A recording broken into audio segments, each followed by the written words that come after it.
Société Péris, partenaire du rugby amateur languedocien, vous présente Série Rugby.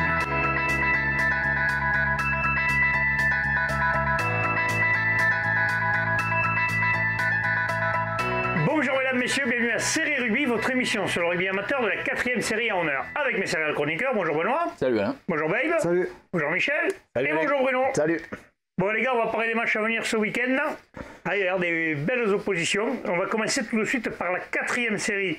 Alors ça, c'est 16e de finale, je vous rappelle, du championnat de France qui commence ce week-end. Et donc, Montredon-Moussan jouera Pays de Sceaux. Pays de Sceaux, ça vous parle, ça, non, Pays monsieur de Sceaux, c'est le club qui avait l'année dernière dans la poule qui nous déclaré forfait. Voilà. Oh, On avait reçu d'ailleurs un joueur de chez eux. C'était le bout du monde. C'est le bout du monde. Ça y est, j'ai trop loin pour lui. Et maintenant, ils jouent étaient à très sympas. Midi-Pyrénées. Eh ouais, ils avaient fait la demande, ça fait 2 ou 3 ans qu'ils... Ouais, un peu comme Saint-Ponge avait fait pour jouer aussi. Ils ont beaucoup d'étudiants, je crois, sur Toulouse, et ça les arrange de les récupérer pour partir. Ça fait Ouais, plus voilà. simple Et pour donc, eux, c'est d'ailleurs Canavi qu'on avait reçu, très sympathique joueur du Pays de Sceaux. Et messieurs, bon. Ce qui les arrange aussi, c'est que quand ils montent un peu, ils peuvent repartir en 4e dans l'autre comité. Ils étaient en troisième série. L'année dernière, ils étaient en troisième série. Voilà, et là, ils sont 4e. Donc, ils sont pas partis. Ils avaient fini dernier de poule, ils seraient descendus en 4e série. Donc ça Bon, Montredon-Moussan, d'après vous, possible là? Oui, ça je pense que ouais. Parce que Montredon-Moussan, on a vu le match qu'ils ont fait en finale quand même face à ils ont montré Metz, ils ont montré qu'ils faisaient du jeu quand même. Bon, à part Wally qui prend des trous mais qui finit pas. Sinon après, Wally pense à récupérer tes jambes. Puis il y a Fabien qui est au poteau. Ouais, c'est vrai qu'ils ont une belle équipe quand même.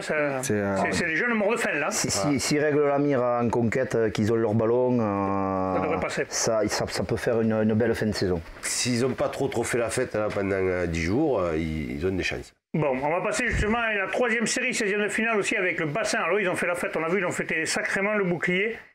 Désolé Babe. Et donc ils vont jouer Cornellà, une équipe catalane. Là c'est pareil, ça va être... Les Catalans, c'est toujours... alors, la 3e série notamment, c'est toujours un brassage 3e, 4e série. Souvent le champion de 3e série catalan, il se débrouille. Ouais, donc qu'est-ce que vous appréciez, vous, monsieur? Espérons qu'ils se remettent de la victoire du bouclier. S'ils n'ont pas encore la fête dans les pattes. La fête dans les pattes, ils l'auront. Heureusement, leurs pattes à eux sont jeunes. Donc ça revient plus vite. Maintenant, s'ils veulent vraiment faire le championnat de France, parce que maintenant les jeunes, ils s'en foutent. Il faudra que mentalement, ils se remettent dans le bain. Je pense que dès mercredi, ils se sont remis à bosser.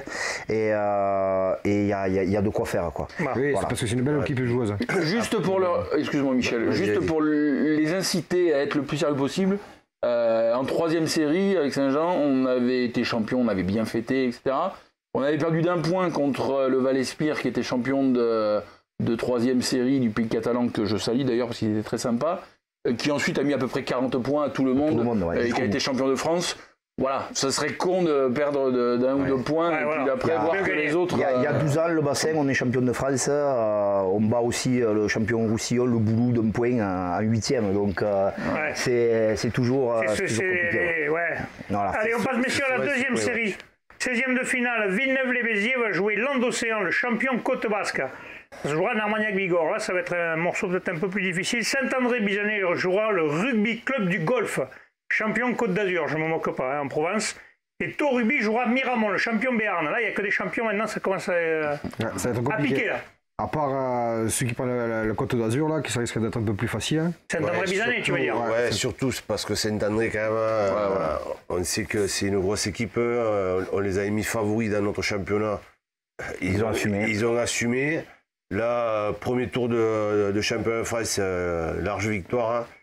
Logiquement, cette équipe-là ne devrait pas avoir trop de soucis, je pense, sur Villeneuve. Villeneuve, j'ai un petit peu peur là quand même, le champion. Ouais, mais bon, il y a un truc qui s'est créé, certainement ils gagnent les matchs. Michel, lui, il y croit. Je vois la tête à Michel, il y croit, lui. Ouais, moi j'y crois parce qu'une équipe qui a la niaque comme ça, à l'époque, je ne me rappelle pas là-bas s'ils disaient la grinta, mais quand une équipe qui est soudée, elle est capable de tout. Moi, je l'ai connue avec certains clubs où j'ai joué.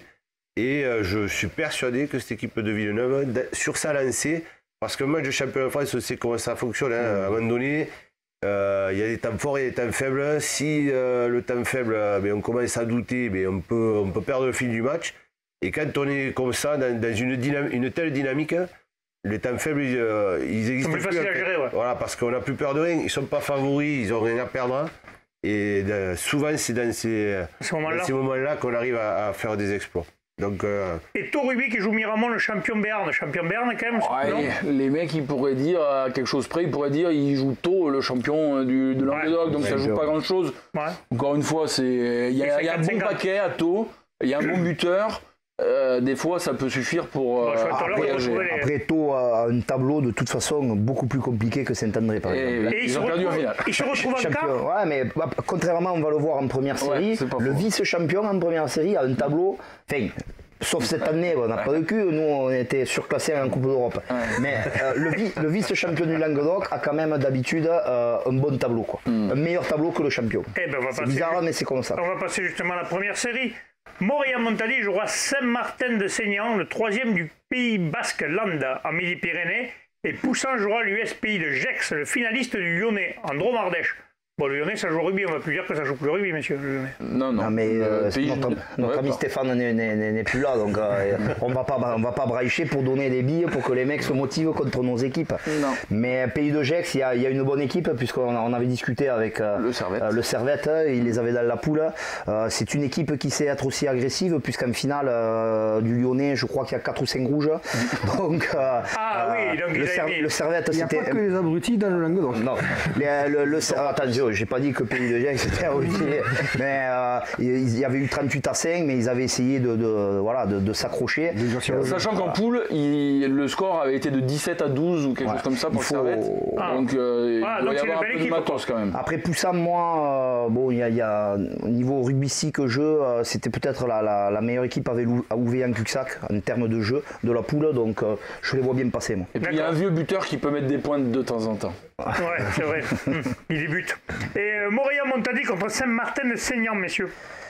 Le 3e Côte Basque-Land. Est-ce que le piqué? Voilà. Ça va piquer, mais je pense que Maurian est armé quand même. Pensez qu'on fait un 2 sur 2 là? On fait le pronostic, on n'en a pas fait pour les autres poules. Allez, pour sa poule d'avant, on a dit 3, mais celle-là, allez. Allez, 2 sur 2. Allez, 2 sur 2. Bien sûr, on va soutenir le Languedoc quand même. L'école des fans. Allez,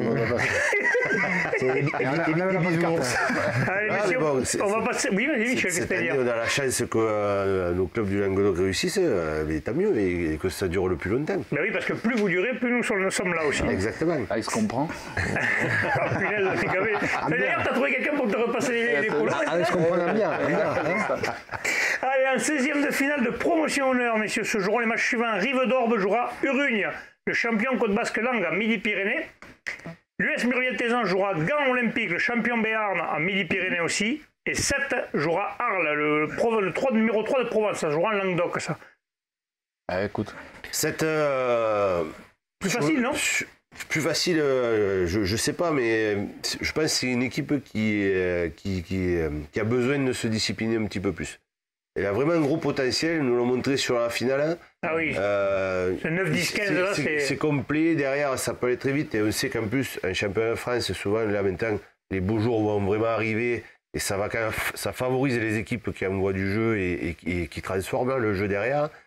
Et je pense que le talon d'Achille de cette équipe, c'est un peu la discipline. Si elle se disperse à autre chose qu'à faire son jeu, c'est son propre ennemi, elle se met en danger toute seule. Ouais, et j'espère qu'ils arriveront à régler ça parce que vraiment, moi je les vois aller très très loin dans la compétition. En tous les cas, ils en ont le potentiel, ça c'est sûr.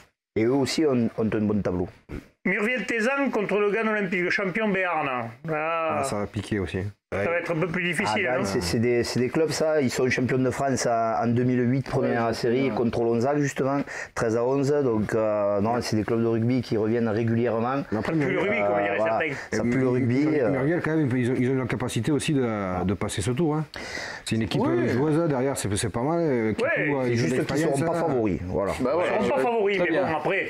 Et ils aiment ça, ils n'étaient pas favoris contre les Rives d'Orbe. Mais ils l'ont jamais été cette année. Donc, ils ont l'habitude. Ce costume leur va très bien, à mon avis. On va dire qu'ils ont le match ils en ont coupé un qu'il fallait pas. Maintenant, ils peuvent se lancer jusqu'au... Et les Rives d'Orbe contre Urugne, le champion, Côte Basque-Land, pardon, monsieur. C'est des noms qui parlent. Si les Rives d'Orbe, ils n'ont pas trop mal à la tête du week-end dernier... Voilà, il faudra qu'ils se soient lavé un peu l'esprit, le corps et l'esprit. Ils ne sont pas choqués, parce que bon, il y a quand même des joueurs que ça peut avoir choqué, non, quand même. Benoît, qu'est-ce que tu en penses, toi, les jeunes? Parce qu'ils ont beaucoup de jeunes, hein, le Rives d'Orbe. Tu crois que ça n'a pas choqué, ces images qu'il y a eu je sais pas, alors je les ai pas vues, les images, hein, donc je peux pas te dire, hein, mais après... Et surtout ils ont la chance d'être encore en course, de prendre des pays. Enfin, quand tu joues, quand tu entends Urugne, le Pays Basque, les Landes, avec un peu de chance, tu iras chanter, tu iras boire des bières avec eux à la fin, et puis ils repartiront pour un tour. Après, c'est plus le fait s'ils ont des blessés. C'est surtout ça, Ils ont eu trois blessés sur la rencontre, donc ils ne joueront pas. C'est plus ça qui est compliqué. Trois joueurs cadres à moins. C'est pas pareil. Une équipe basque qui, on le sait, est compliquée. Ça risque d'être un peu difficile de se relancer. Un petit pronostic sur cette poule, messieurs, 3 aussi? Oui, 3. Allez, trop loin de passe. C'est l'école des fans. C'est l'école des fans. Allez, on passe maintenant à la poule honneur, la dernière. 16e de finale qui va opposer les Plages d'Orbe à Vérone 15, le champion de Romardèche. Ça se jouera en Provence. Véor. Pardon? Véor. Si tu dis Véor 15. Vérone, c'est en Italie, c'est un peu loin. Oui, d'accord. Excusez-moi. Aussi. Et si Jean après le Servette Genève, maintenant, il est italien. Et si Jean, la nouvelle qui jouera l'US Canton, Poistruc, l'Armagnac-Bigorre, le 3e, ça se jouera en Midi-Pyrénées, messieurs. Là aussi, ça se complique là un peu. Si Jean, je suis pas sûr qu'il n'y ait pas eu un match il y a 2 ans contre Pouillastruc aussi. Il me semble qu'ils avaient perdu de peu. Je peux me tromper, mais c'est par là-bas, quoi. Donc ça va être plus compliqué que le tour précédent contre Monteux, à mon avis. Ouais, tu penses que ça va être plus dur. Voilà. Après, on sait que derrière, ça a des pattes à Sijan. Si devant ils arrivent un peu à contrer cette équipe qui a apparemment un bon paquet d'avant, c'est jouable, quoi. Ouais, mais ils sont très joueurs, Sijan. Pardon? Non, après, les deux équipes peuvent passer. Après, en honneur, c'est équipé. L'Armagnac-Bigorre, souvent, c'est des clubs qui, un coup, sont en Fédéral 3, un coup en honneur. Et ça joue, c'est solide. Pour Valras, au bout d'un moment, tous ces blessés, ils arrivent vraiment dans ce championnat de France sans toutes leurs armes. Et c'est vraiment dommage, parce que devant, quand même, je ne crois pas qu'il y en ait beaucoup qui leur tiennent le menton. Même en fédéral. Donc voilà. Mais c'est dommage de ne pas arriver au championnat de France avec toutes ces armes. Est-ce qu'ils vont passer quand même parce que... Ça peut passer, ouais. On va pas faire l'école des fans tout le temps, Benoît. Qu'est-ce que tu voulais dire, Benoît? Non, moi, alors, je suis désolé si vous n'avez pas fini sur l'honneur. Non, je voulais saluer les U18, les juniors de Saint-Jean-de-Védas, qui jouent leur quart de finale dimanche contre l'entente du passage d'Agen Montflanquin. Il y a une superbe équipe à Saint-Jean qui sera notre avenir à très court terme. Ils mettent 30 points à tout le monde là, depuis le début des phases finales et vraiment ça joue, c'est sympa. Et justement, il y a les cadets de Fleury aussi qui sont en cours. Je crois qu'il y a les cadets de Vendre, effectivement. Les plages d'Orbe. Les plages d'Orbe aussi. On a plein de représentants cette année. Messieurs, ça sera le mot de la fin. Je vous remercie. On se retrouve la semaine prochaine. Transpirez bien sur tous les terrains. Allez, ciao.